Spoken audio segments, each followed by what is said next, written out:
How to defend a star fort forever.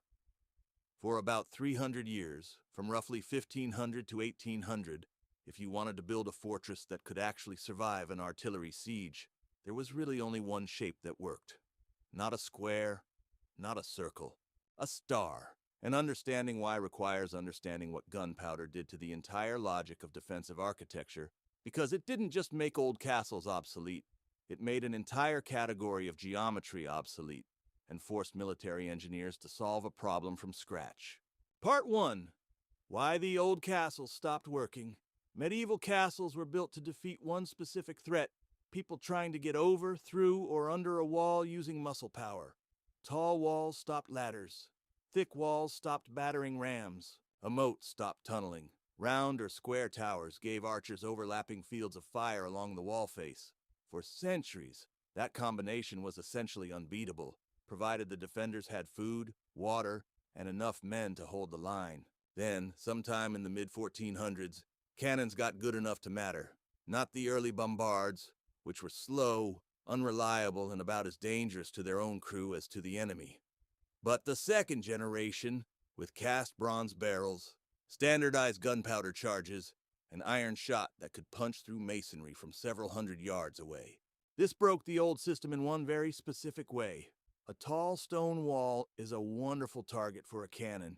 Height, which had been the defender's best friend against ladders and rams, became a liability against gunpowder. A wall built to be climbed had to be tall. A wall built to survive cannon fire had to be low, thick, and angled, and those two design goals were in direct conflict. You couldn't just build a taller version of a medieval castle and expect it to hold.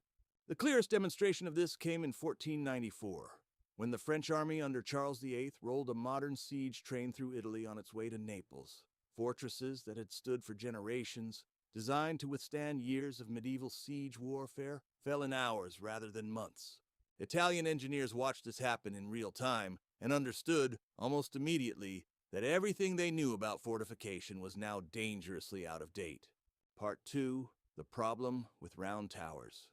The first instinct, reasonably enough, was to make the walls lower and thicker, to absorb cannon fire while keeping the round towers medieval castles had always used.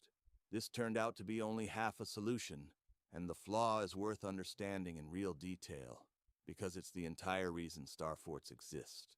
A round tower presents no flat surface directly facing an attacker approaching along its curve, which sounds like an advantage until you consider what happens right at the base of that tower. As attackers get close enough to start digging, positioning scaling ladders, or placing demolition charges against the wall, they enter a zone directly beneath the curve of the tower that defenders standing on top of that same tower physically cannot shoot into because the wall curves away beneath their own feet. This is the dead zone, sometimes called the blind spot, and it's a purely geometric problem. No amount of extra soldiers, better cannons, or braver garrison troops fixes it because the issue isn't firepower or courage. It's the shape of the structure itself. Attackers figured this out quickly, and once you know a fortress has dead zones at the base of every round tower, that is exactly where you send sappers to dig, and exactly where you plant ladders, because it's the one place defenders cannot bring effective fire to bear without leaning dangerously far over the parapet, exposing themselves to enemy fire from elsewhere along the line. Part 3. The bastion solves the geometry. The solution that emerged in Italy over the following decades, historians call it the trace italienne. The Italian trace replaced the round tower with a pointed angular projection called a bastion. A bastion juts out from the main wall at a sharp angle, typically shaped like an irregular pentagon or arrowhead, with two straight faces meeting at a point aimed outward toward any approaching enemy. Here is the geometry that actually makes this work. Because a bastion's two faces are straight rather than curved, defenders standing on one face can angle their fire directly along the base of the neighboring wall section, and defenders on the neighboring bastion can return the favor, covering the base of this one. Every stretch of wall between two bastions gets covered by flanking fire from the bastions on either side of it. There is no curve for a dead zone to hide behind. Approach any point along the wall, and you are in the direct line of fire from at least one bastion, usually two.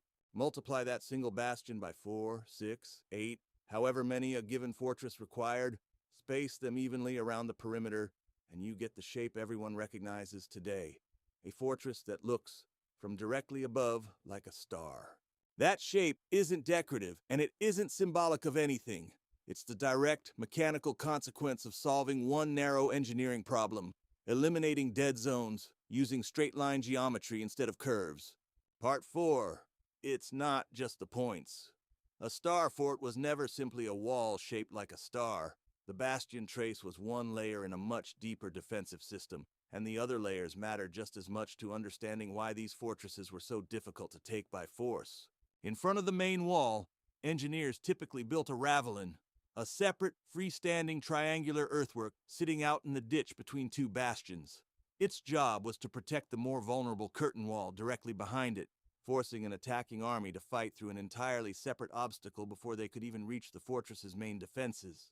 Surrounding the whole structure was a glacis, a long, gently sloped earthen bank, angled precisely so that any cannonball fired at the fortress from a distance either buried itself harmlessly in the slope or skipped clean over the top, while simultaneously denying attacking artillery crews any elevated ground from which to fire down into the fort's interior.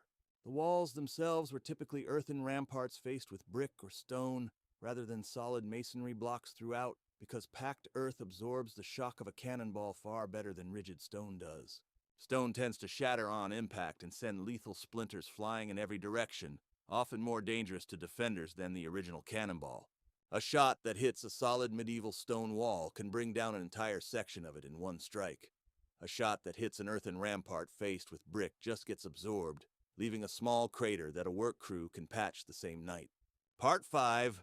Real fortresses, real sieges. None of this stayed theoretical for long. By the mid-1500s, Italian, Dutch, and French engineers were building bastion trace fortresses across Europe, and the design proved itself repeatedly in actual warfare. The Dutch Republic, fighting for its independence against Spain through the late 1500s and early 1600s, became one of the design's great proving grounds. Dutch engineers refined the trace italienne into what's often called the Old Dutch system, adapting it to the flat, waterlogged terrain of the Low Countries by combining star-shaped earthworks with an ability to flood the surrounding countryside on demand, turning the glacis into an actual moat an attacking army had to wade or boat across under fire. Cities like Naarden still preserve their star fortifications almost perfectly intact today, and walking their outline from above makes the geometry immediately obvious even to someone with no military background at all. France took the design even further under the military engineer Sébastien Leprestre de Vauban in the late 1600s, who didn't just build individual fortresses but designed an entire interlocking chain of them along France's borders, a system contemporaries nicknamed the Pré Carré, or the fenced field, a defensive perimeter meant to make invading French territory prohibitively costly at every point along the frontier. Vauban's fortress at Neuf-Brisach, built from scratch as a nearly perfect octagonal star with concentric rings of bastions and ravelins, is often cited as the high water mark of the entire design tradition, a fortress conceived almost as pure geometry first, with the town inside built to fit the defensive shape rather than the other way around. And then there's Palmanova, in northeastern Italy, which might be the purest example of all. Built from 1593 onward as a fortress town from the ground up, Palmanova is a 9-pointed star, its streets radiating outward from a central hexagonal piazza like spokes on a wheel, every angle calculated for both defense and, notably, for the aesthetic ideals of Renaissance urban planning. It was, quite literally, designed to be looked at from above and admired as much as it was designed to repel a siege, proof that even the most rigorously functional military architecture of the era carried an ideological weight, a statement about order, reason, and the power of geometry to master chaos. Part 6. How you actually besieged one. Given all this, attacking a star fort wasn't remotely like attacking a medieval castle, and siege warfare against the Trace Italienne developed its own specialized methodology, most famously systematized by Vauban himself on the attacking side of the equation, drawing on the very expertise he'd used to design defenses in the first place. Rather than attempting a direct assault against bastions bristling with flanking fire, attacking engineers dug a system of zigzagging trenches called approaches or saps, angled specifically so that defenders inside the fort could never get a straight line of fire down the length of the trench. These approaches crept steadily closer to the fortress across weeks, punctuated by parallel trenches dug at intervals to hold troops and artillery, until siege guns could finally be dragged close enough to begin breaching a specific bastion at point-blank range.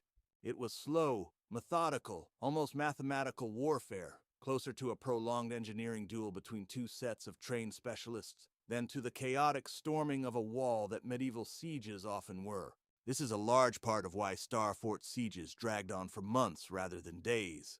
Both sides were, in effect, playing the same geometric game.